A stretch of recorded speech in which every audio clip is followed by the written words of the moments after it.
Hello and welcome to the Emma Stones. This is the podcast where we're going through Emma Stone's entire filmography and ranking and reviewing as we go.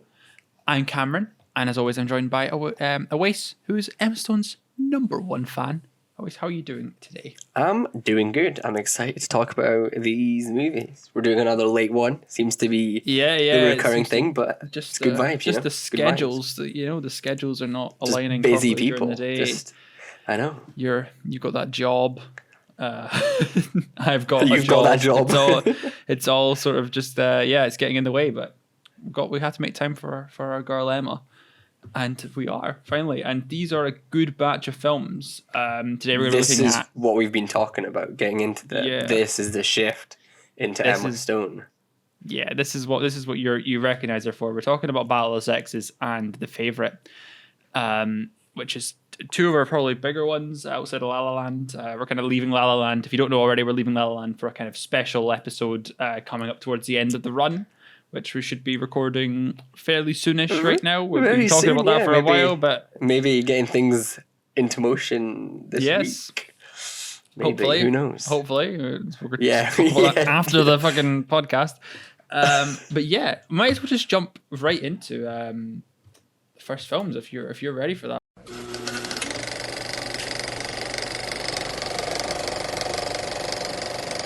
So we're talking about Battle of the Sexes, which was directed by Jonathan Dayton and Valerie Faris. It stars the likes of Steve Carell, Sarah Silverman, Andrea Riseborough, Bill Pullman, Alan Cumming, lots of a big cast here, and of course Emma Stone. Awais, what happens in this film?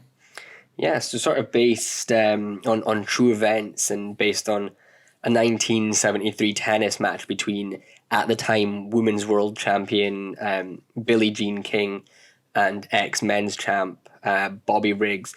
The Battle of the Sexes, it sort of follows the build-up to this sort of what ended up being a very historic match for not only the sport, but just sort of, for sort of gender equality and sort of women's rights at the time. Because it sort of all kicks off when the female tennis players are offered very little money compared to the sort of men, and they sort of leave to go and form their own tournament, and then this catches the attention of Bobby Riggs, who decides to sort of exploit that and sets up this sort of big famous match. Now, are you a fan of tennis films? Are you a fan of tennis? I'm a fan of tennis films. Tennis in general, a bit of a part-time supporter. If a big Wimbledon match is happening, I watched that Emma Raducanu match.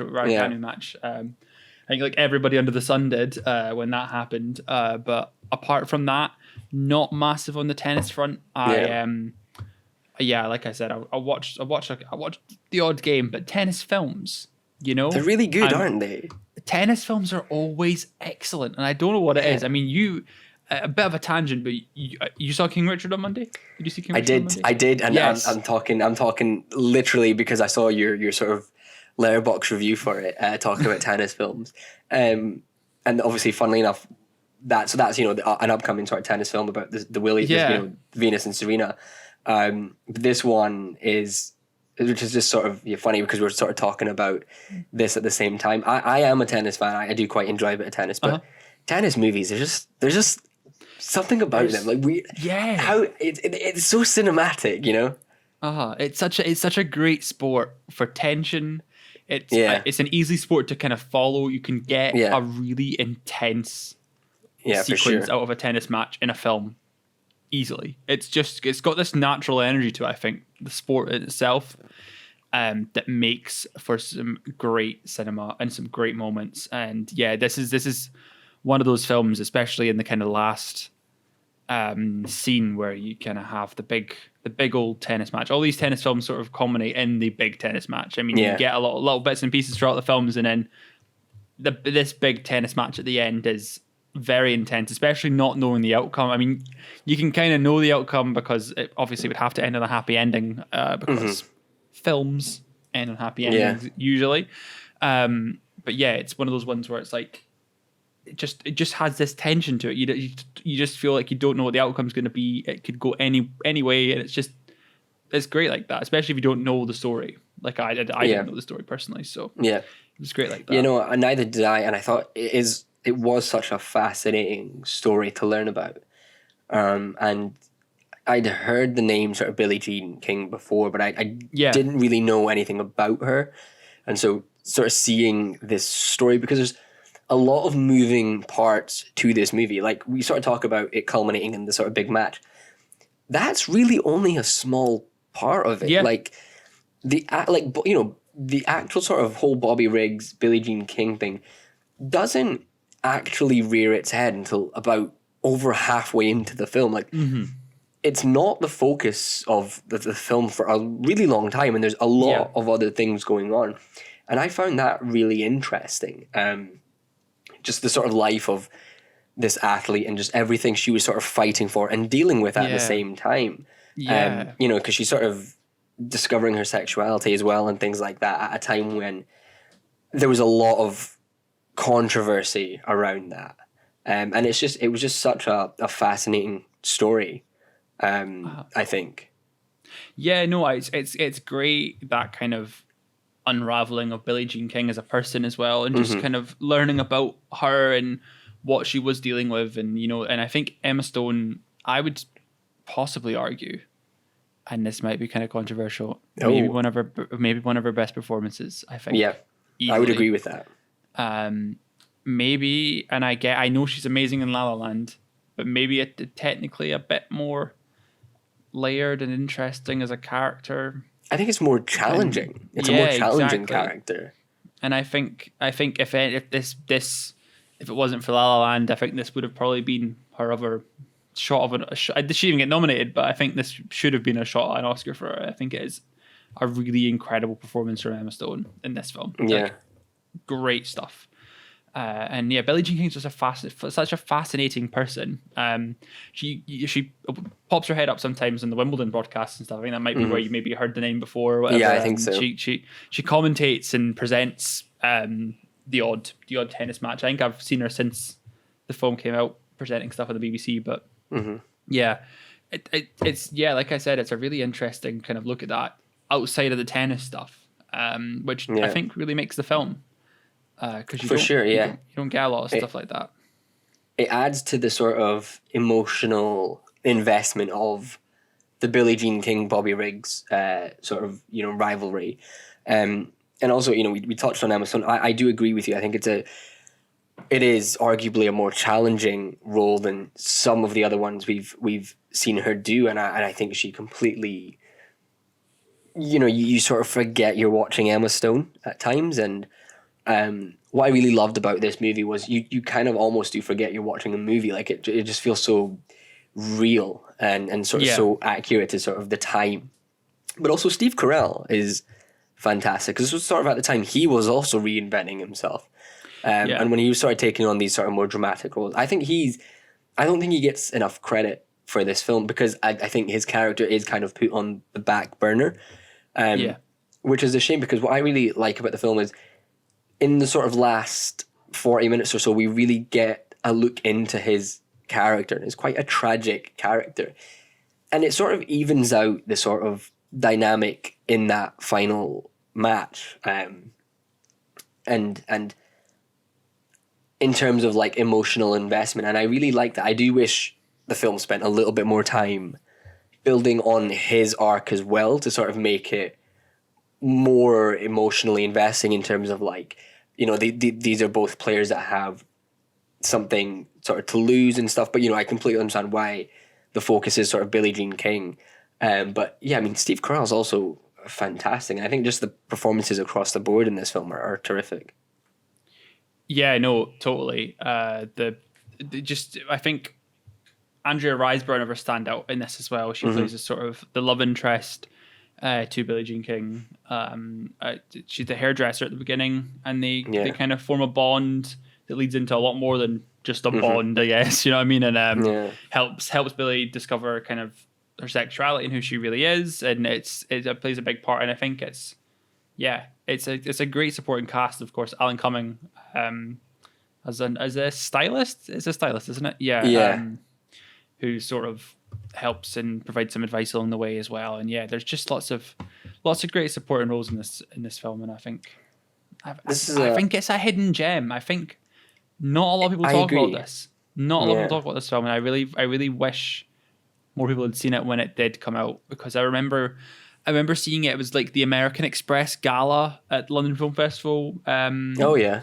Yeah, like in 2017, I'd imagine. Yeah. And I managed to get like tickets to the uplink like satellite preview at Edinburgh and that, and I remember coming out of it being blown away like this, like thinking like this will do great at the Oscar season, and nothing happened. Nothing went nowhere. Nothing. Yeah. It literally was gone in a matter of like weeks. No one was speaking about it, and I think it's such a shame, because it is such a good film, and I would recommend. I think it's like £3 to rent on Prime. I don't know why it's not on Disney Plus yet, but it's like £3 to rent on Prime, and just watch it. It's really, really good, underrated. Yeah, I love it. Very interesting sort of piece of trivia I saw on this, and I'm curious to sort of know your thoughts on it. There was a point where Brie Larson was supposed to play Billie Jean King. So Emma Stone was cast first as Billie Jean King, but then scheduling issues sort of forced her to drop out. And then Brie Larson was cast and sort of, everything was official and she was going to replace her. And then after a few months, Brie Larson also dropped out, at which point Stone's schedule cleared and she was able to come back. But yeah, I weirdly, maybe it's just because Emma's so good in the sort of role, I can't see a sort of Brie Larson version of it. I can see it. I don't know if it's in my head. I don't know if it's better or worse. Yeah. I don't think it would have the same. There's this like, I want to say a texture. It's a weird word, I guess, to use for a performance, but there's this kind of texture to Emma Stone's performance that just, I don't think you would get from another actress at all. Like, it just would not work with Brie Larson. As much as, and I'm a massive Brie Larson fan, I think she's a brilliant actress. Room is one of my favorite films ever.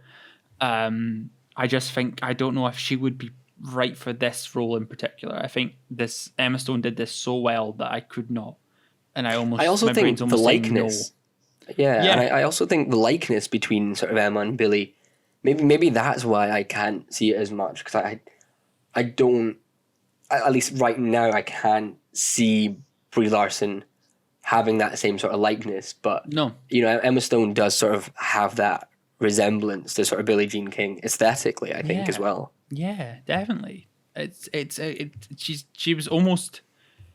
She is perfect. She's it's the perfect role for her, and that's one of the reasons it works so well. If Emma wasn't as good as she is in this, the film wouldn't work at all. It wouldn't work. You can have all the supporting cast going and doing all that, but if your lead's not right, then it's not going to work. And thankfully, Emma was the right choice.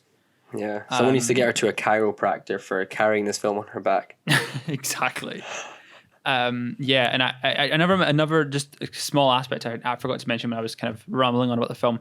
I love the aesthetic, like the actual cinematography and the production design is incredible. Of making this feel like a film from the 70s. Like it just feels like a film from the 70s. They've done so well in sort of nailing the time period and nailing it down in terms of just looking and feeling like a film from that era. And like it's perfect in that regard. Like it just looks great. It's a good looking film as well. But yeah. Any other cool facts you've got lying around in there? Not really. I mean, it's just sort of one just very interesting one. The age gap between Billie Jean and Bobby Riggs is the same age gap between Emma Stone and Steve Carell. Wow. There was only a year, so Billie Jean was 29 when she played Bobby Riggs, who was 55. Emma Stone was 28 and Steve Carell was 54. So pretty close in age as well. So I just think that's quite interesting, because you normally don't get that sort of accuracy with these kind of films. Yeah, it was definitely fate. Exactly. Sure. Yeah.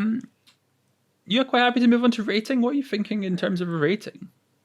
I would go 4. I would go 4 out of 5. I think it's a terrific film. It sort of hits those themes on the head. It really gets you invested. It's more than just a sports film, and I think a lot of these kind of genre films like, sports films and stuff, they're often sort of overlooked. But this, I feel like, has a lot more to it. And I really do sort of just love so much about it. I think it's got a lot of moving parts. There's a lot that sort of the film does kind of skim over, understandably, because, you're putting an entire sort of person's career into a movie. And I think sometimes it's maybe got too many moving parts to it. That's maybe my only issue with it. But I think it's just absolutely fantastic. What about you? Am I gonna do it? Am I gonna do it? Because I love this film, man. I love it. I love it. You can't tease it and not do it. You gotta commit. 5. Fuck it. Go on. Yeah. I'll do it. 5 stars for me. I think on my letterbox it's 4.5, and I think that's kind of fair to set it at. I think, but for the purposes of this show, I'll go 5 and give the first. I think it's their first 5 of the. Is it? Must be. I think it's your first 5. Yeah. It's my first 5 at least. But yeah, I'm a big fan of Battle of the Sexes, and I really, really suggest you go and watch it if you can. Easily get to it because it is great. I'm surprised it's not on Disney Plus. I think it's a Searchlight film anyway, so maybe at some point it'll be on Disney Plus. Hopefully eventually. But for now, have a look at it. Maybe rent it for £3. It's worth your money, I'd say. I would say so as well. Yeah. Really worth a look at. But yeah, that's Battle of the Sexes. Let's get moving on to the next film, shall we?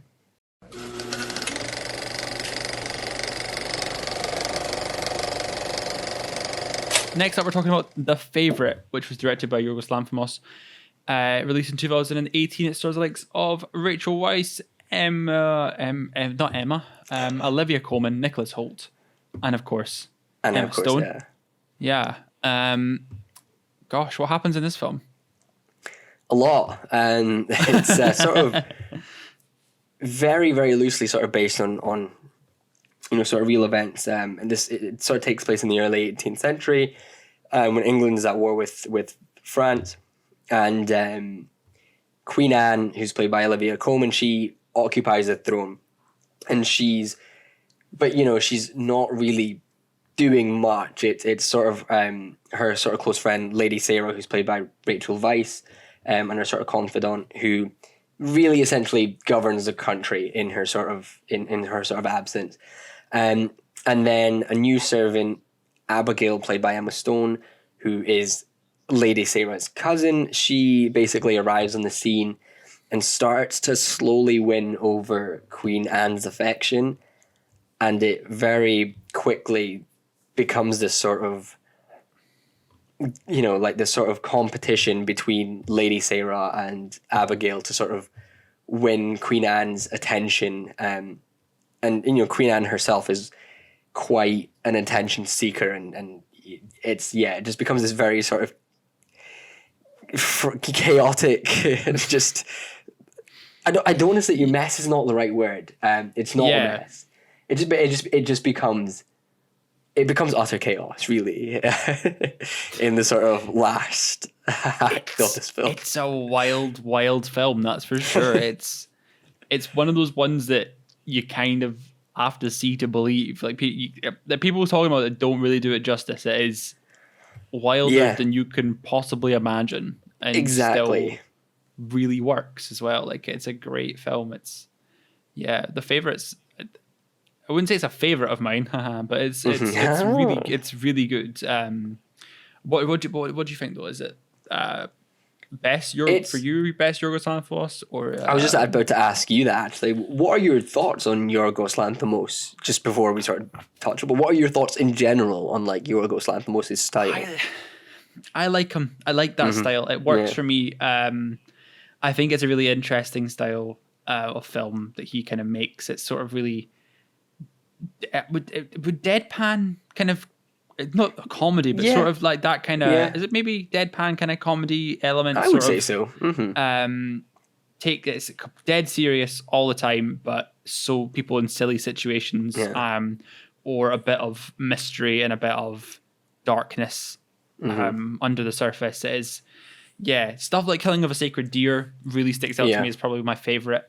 That's probably mine too as well. Love the Lobster. Your sort of question. Yeah, he's such a good.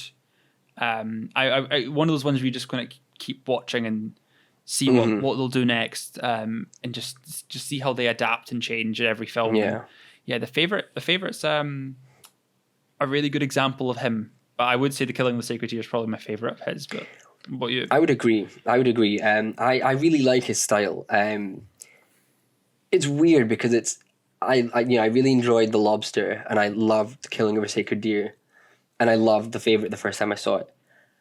But I never thought I would ever watch them again, and like not in a bad way. I just they're so sort of esoteric and sort of so much that you kind of almost don't need to revisit it. So this was my first time actually rewatching it. And I was concerned because I was like, is part of his shtick that, maybe it's like a one-trick wonder, but I found this to be just as enjoyable, if not more so, on a sort of second watch. His style is so weird, and almost to the extent that you kind of wonder how he's, how these films get made, and how The Favourite especially, because that was like a huge, this was his most commercial film, and it was a huge awards success as well, and it's just kind of baffling to me because it's so strange. It's so strange in the best way, to the point where you sort of described it at the beginning. You don't know what to expect, and I don't think anything can really, if you've not seen it, nothing can really prepare you. No, or do it justice. I remember the trailer at the time kind of sold it as just a kind of old-fashioned drama, like old kind of period drama, period drama. It's a very comedy. normal film. Yeah, and I remember sitting in a screen full of old people, thinking, you guys are no clue what you're in for, like at all. Cineworld of all places as well. It wasn't even like Filmhouse I saw it in. It was bloody Cineworld I saw it in. That's where I saw it. Which was crazier to me. Yeah. And I don't remember the reactions now because it was so long ago, but it was one where you were like, I don't know if you're really going to enjoy. Is this really something you're here for? Yeah, I went with two of my friends who, aren't massive sort of film people, and I don't think had sort of seen a Yorgos Lanthimos film. I was somewhat prepared, having sort of seen his other stuff. I somewhat knew what to expect. But I remember one of them loved it, the other hated it. And I think that's Yorgos Lanthimos in a nutshell. I would say this is maybe his most accessible film. Yeah. Not to say that it's accessible. I still think there are many people that are going to be very cold to it. But I'm not sure what it is about it. I think some of the themes, the performances, the cast, I think it all just, it feels a lot warmer than, say, Killing of a Sacred Deer. Yeah. And then The Lobster, which is just one of the weirdest films I think I've ever seen. Yeah, I don't think anything will get weirder than The Lobster, and sort of more. That would probably be his most kind of repellent one to a general audience. I feel. I think so. Yeah, you're not going to get on board with that if you're not like into that kind of thing. I think Killing with Sacred Deer can work for an audience because it has this kind of like mystery thriller element to it that I think people can kind of latch onto and look past the sort of like weirdness if they wanted to, which The Favourite doesn't kind of have, but I guess the Oscar buzz around it sort of made up for that in a way as well. People kind of wanting to watch it to see what it was all about, and maybe they enjoyed it, maybe they don't. That's kind of the toying cost for them. Yeah, and of course the performances. I mean, we can't talk about The Favourite and not, because this won Olivia Colman her sort of Oscar. Did she deserve it though? That's can I just pose that question to you now? Did she deserve that Oscar for The Favourite? I mean, she was up against Glenn Close for The Wife, or what was it called? Was it The Wife? And Lady Gaga for A Star Is Born. Yeah. I think she's good. I don't think she's not my favorite in this cast. I do believe that Rachel Weisz and Emma Stone both turn in more memorable performances. Yeah. Because they have more sizable roles. But I do think Olivia Colman is good. I personally that year think who else was nominated that year? That's a good question. I know, it was Gaga. I know that Glenn Close was definitely nominated for The Wife. That was a definite, wasn't it, that year? Because that was hers to lose. Because she was the front runner, and then Coleman kind of swept up. Okay, so it was Melissa McCarthy for Can You Ever Forgive Me, Lady Gaga for A Star Is Born, Glenn Close for The Wife, and Yalitza Aparicio for Roma, and then Olivia Colman, of course, who ended up winning that year. So it was a very tough year, in fairness. Yeah, maybe would have gone Gaga that year then. I think. Yeah. I feel like her performance is maybe both overrated and underrated at the same time. I don't know how that kind of works in my head. I don't think Coleman really turned in a performance I really remember. Even after a rewatch, you're sort of like, she was good, you know. I think she is good. You know, she does fit that sort of world and that tone well. I would just say, out of the sort of the trio, I definitely think it's the weakest performance. Which is not to say it's a bad performance. I just think that is how good Rachel Weisz and Emma Stone are. The Emma Stone is so much fun to watch in this movie. She's having a great time, isn't she? This is such a crazy, chaotic performance, and I just love the energy. I love the sort of completely unhinged nature of her character in this. Yeah, no, she is. She knows what she wants, and she will get what she gets what she wants, and it's funny to just watch that character go after it, you know, and just do whatever they have to do. And if that means sleeping with the Queen, go for it. Go for it. I always loved the wet sponge story that Olivia Colman tells on the told in the Graham Norton show, where for a scene that involved fingering, Olivia Colman got a sponge with a hole in it to make it sort of more real life, more acting Emma could. I think it was either Emma. I think it must have been Emma, not Rachel. More acting Emma could do, and put a sponge so that they could. And it was like I don't think she told her either, so it was a surprise. That's quite funny. It was. It was. She tells it very fun in a funny way, as Olivia Colman always does. But it's that was a weird. That set must have been a very strange set. I feel just. But I was gonna say, I feel like that story probably sums up the entire film in a nutshell, really, doesn't it? And the entire sort of. Yeah. I think really, is there a better sort of anecdote than that? I think, it's just the most strange and surreal movie. I want to give a mention to Nicholas Hoult in this, who is just, no one talks about him because everyone talks about, the three leading ladies, and again, understandably, he is so funny in this. Some of the language, it's just so good, isn't it? It's just insane. I will not lie. It's a very, very funny film, and a very, very just Nicholas Hoult does so well in that role, and he is just crazy. It's just brilliant. Yeah. I mean, that's just. I mean, I don't want to use any sort of profanity on the podcast, but I can't even remember some of the words that Nicholas Hoult says, but like they make up sort of like swear words which are just so good. The dancing scene is amazing. Just the whole sort of the disconnect that these characters have for the men in the film is so funny to me. I think there's like a scene where, they're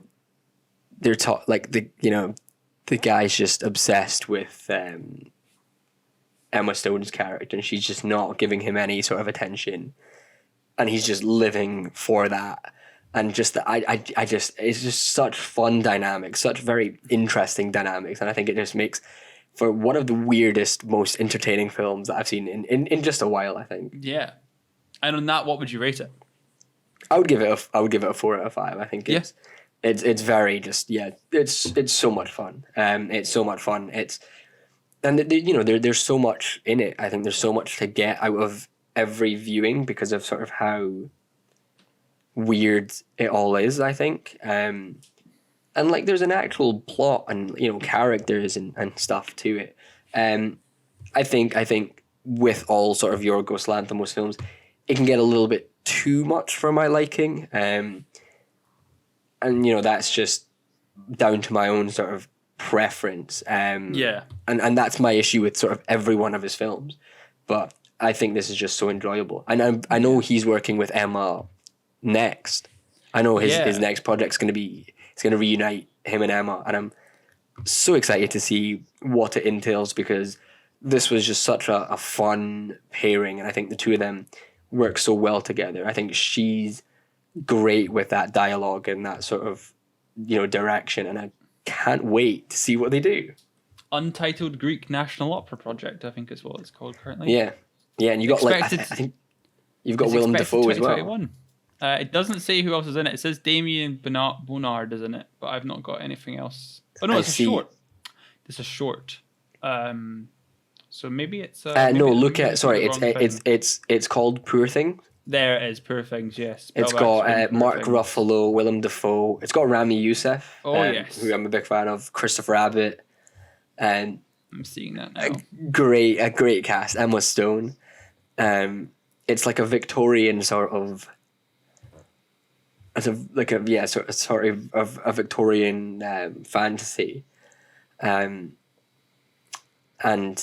it's kind of like Frankenstein. It's kind of like Frankenstein, from what I heard, except it's a woman called Belle Baxter, who's played by Emma Stone, who's brought back to life by sort of an eccentric scientist, played I think by Willem Dafoe, and I think that could be such a fun dynamic.